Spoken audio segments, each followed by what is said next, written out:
Oh, welcome back, kids. So tonight we're breaking out Granny's book again, but I'll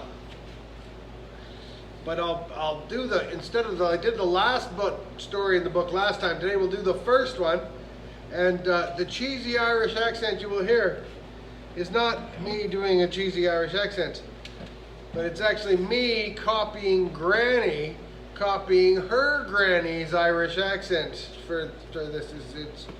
Anyway, it's very strange. Anyway, so once upon a time, Granny was on one of her trips in the North Country. She was walking along a road to see a client. The weather was very cold. There was ice in all the ditches and all the rivers and lakes, and there was snow everywhere you looked.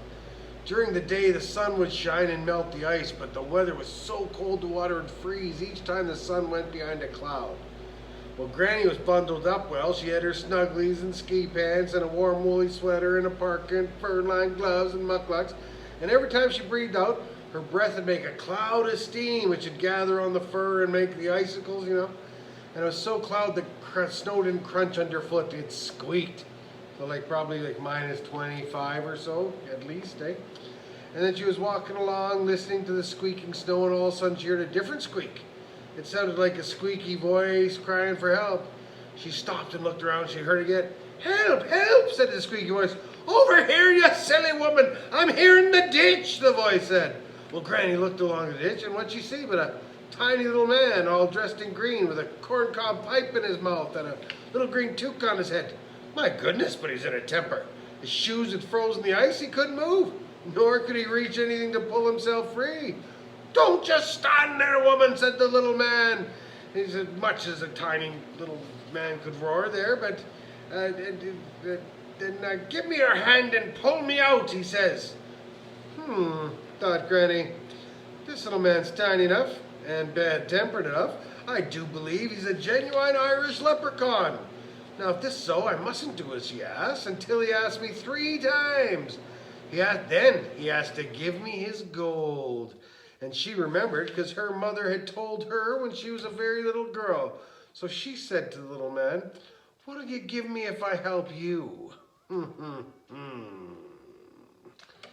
"Oh, the greediness of the woman," screamed the little man. "No compassion for her fellow man in trouble at all.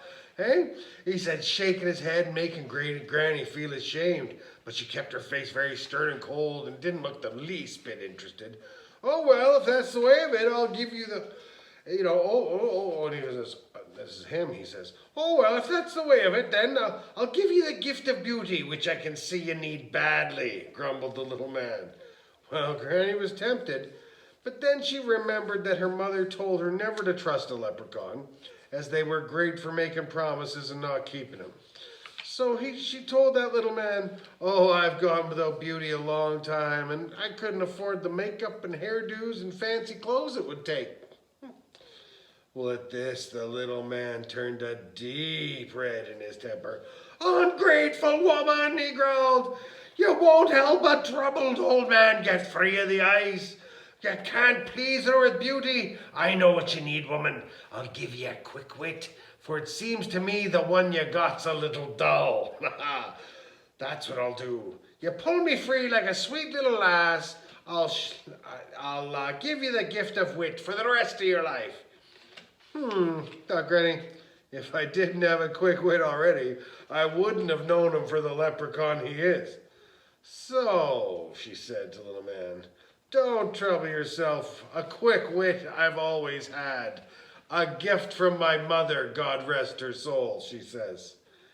At this, the little man turned absolutely purple with rage.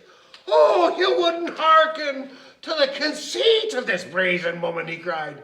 "Beauty's not enough. Wit she thinks she has. There's no pleasing her at all. I'll probably be stuck in the ice till my dying day. I might as well be calling a priest to hear my last confession, for there's no moving this cold, cold woman with a heart like stone," she said. Well, this made Granny feel bad. But then she remembered her mother told her that a leprechaun will try every trick in the book to get his way. So she shrugged her shoulders and started to walk away. "No, don't be hasty, woman," he says. Just give me your hand, a wee little bit of a tug. I'll give you the gift of Irish charm, as sure as I'm standing here right there. Well, with that, Granny laughed and said, now, you wouldn't be using a bit of fast talk on an old lady like me, would you? Charm I don't need any more than I've got, for I've always found that honesty is the truest charm of all. With that, the little man started muttering horribly to himself, trying furiously to move his feet to the ice to no avail. Just pissy, right? And anyway, and now, Granny says, you tried me 3 times and I've said no each time. I do believe you have to give me your gold, for I've earned it fair and square. Wouldn't it be my luck, moaned the old man, of all the miserable people that you have to pass in this God-forsaken land, to have it be someone who knows the rules. Here you are, you miserable woman. Take my gold that I've worked for and saved through my entire lifetime, and leave a poor old man to starve. Shaking his head, he reached in his coat, pulled out 4 little sacks of coins and tossed them over to Granny.